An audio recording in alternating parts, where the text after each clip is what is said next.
Hello everyone, hope you're doing well. I thought today we would talk about the Shir 2, and the reason for this is because a lot of people always ask me during these events, how much do I think this vehicle is going to be worth? So I thought nowadays, with the new event structure, I would just do a video on each of the events, talking about my thoughts on how valuable this thing is when it comes to the Gaijin market. Now obviously, I'm not a Gaijin economist, I'm not somebody who has got a lot of knowledge when it comes to the Gaijin market itself, only actual economics. But the simple thing is, these things can also be all over the place and change over time, and at the same time can be just a bit rambunctious. So I'm going to go through my thoughts for the vehicle and then also compare it to other vehicles that are on the marketplace and kind of come up with a value of what this thing's going to be. If I'm honest, the main value I can see this being is around 30 to 40 at the end of the day,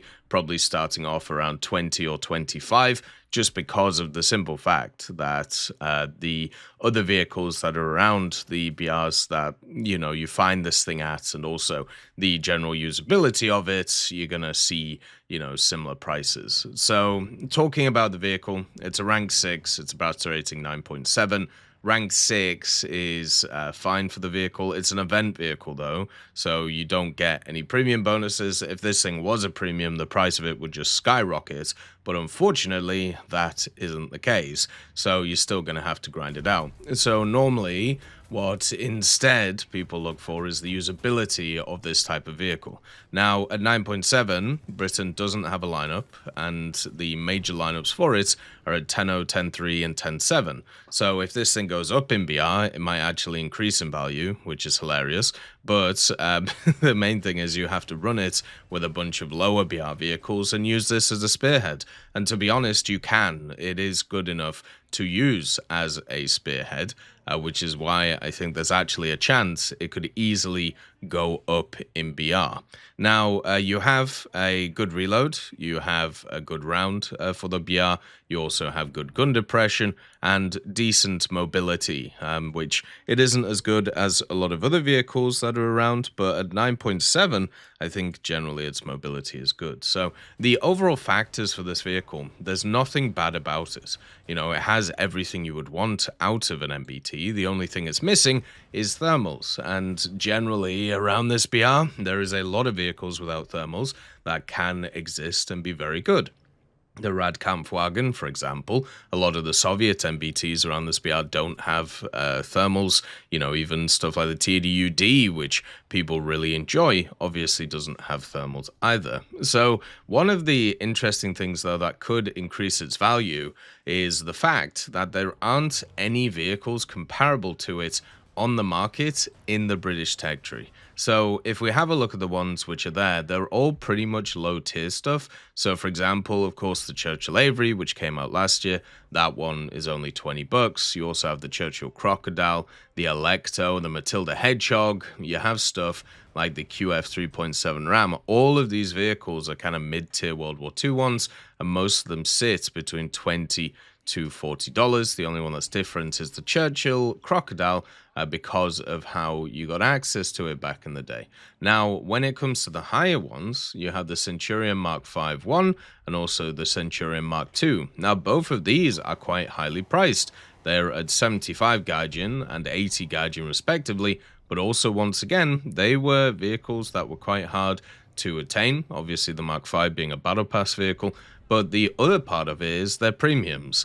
And being premiums obviously gives them a large buff in terms of value, whereas the 4030 isn't a premium, and it is a higher rank, and it's just one which is going to be part of lineups, and it doesn't have access to any lineups. So if we actually have a look at vehicles which are more comparable to it, around similar BRs, which are also event vehicles, ones from last year, you have stuff like the Boxer MGS, for example, even the Vilcas, which is around. Then you even have stuff like the Object 292, which was the previous year's event at this time, but it was also the first style of the new event system, and also seen as an overpowered vehicle because of its crazy gun. So looking at stuff like the Boxer MGS and the Vilcas, these vehicles right now, after quite a long time, are around, 30 to 40 Gaijin coin, which is where I think this thing ends up. I think what happens with it is it starts off around 20, around maybe 25, and the highest it's going to go, at least over the next few years, is probably about 45 at most, depending on if they change its BR, because I do actually think it's going to increase in BR. It's just one of those vehicles where I look at it and I look at what it has access to, and I just think personally it's just one of those which is gonna increase. So that's another part of it, right? Like, that's something to also mention. But the biggest thing about it is just the fact that it's going to be in such a big number because so many people are going to be grinding out this event. Now, there is actually an interesting thought about that, though, right? Because we did just have the Winter Tales event. A lot of people grinded that out. The T80UD right now, there's 5,000 of them on the market. So that is stuck right now at about 25 Gaijin. I'm sure it'll go higher as everything goes along. It's definitely worth more than that. But the simple fact is, with the FV4030, is how many people are burned out after the winter event. How many people are taking this period to just relax? Like, when I look at the amount of people online in War Thunder, right now today, there's 235,000 people, which is about the same as who were online during the Winter Tales event. And since they only have to focus on the ground event and don't have to focus on anything else, there might be a ridiculous amount of these vehicles online to go around. And the 750,000 mission score barrier as well. So this is an interesting one, right? Because since it's an individual event, technically it's easier to grind because it is just one vehicle, but you do have to put in way more work to get that coupon compared to the Winter Tales event, which is what we see when you have a look at some of the event vehicles from last year, apart from the Churchill, because that one was a lot lower.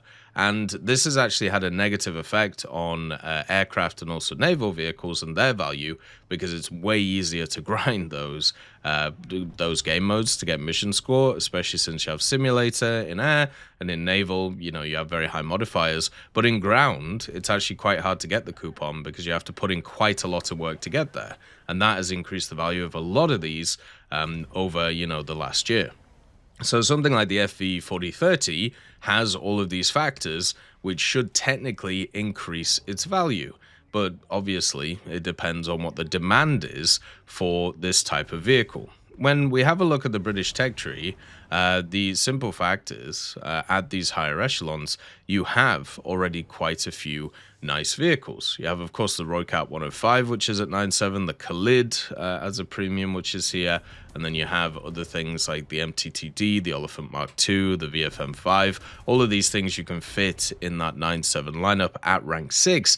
And the question is, do you need another kind of pseudo challenger that is around? Or is it better just to play the 10.3s or get something like the Challenger DS at 10.7 and just roll from there? So I don't see the price going above something like the Challenger DS because of the fact, why wouldn't you just buy the DS at that point? So you kind of have a hard cap for what the Shir 2 can be, and that is going to hinder it. At the end of the day, with these types of vehicles, they could basically go all over the place, but looking at how many of the British vehicles haven't spiked in price, and also looking at just how many people are probably grinding this event to get this vehicle, I can't see it being crazy expensive in the future until maybe 2 or 3 years down the line when there's a lot less of them on the market. A lot of people are using these events now to get Gaijin coin, so of course that means that the supply of these things is massively increasing.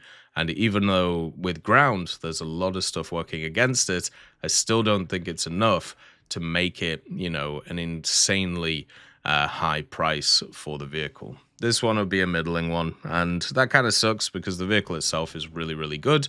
And I'm hoping, that people get Gaijin coin out of it after putting a lot of time into the event. But as usual, when it comes to this stuff, it's usually better just to have a job and you'll get a lot more from it, no matter what country you are in. As always, though, let me know your thoughts, and I hope you have a wonderful day. And I'll see you next time. I'd just like to thank GMG Smiley, CD Beans, Chieftain Mike, EMN3 Galaxy, Tulio Pontecovo, Brendan Quinn, Carrion Crow, Gus Irenicus, Pyman, Wartinder, Teddy, Daniel Stanton, Martinez, B. Young, Ozzy Panzer, Alan Hacker, Liam Shir, Opium Prime, Lafouche, Sem Aslan, Uncle Bean, and Derek R. for supporting the channel.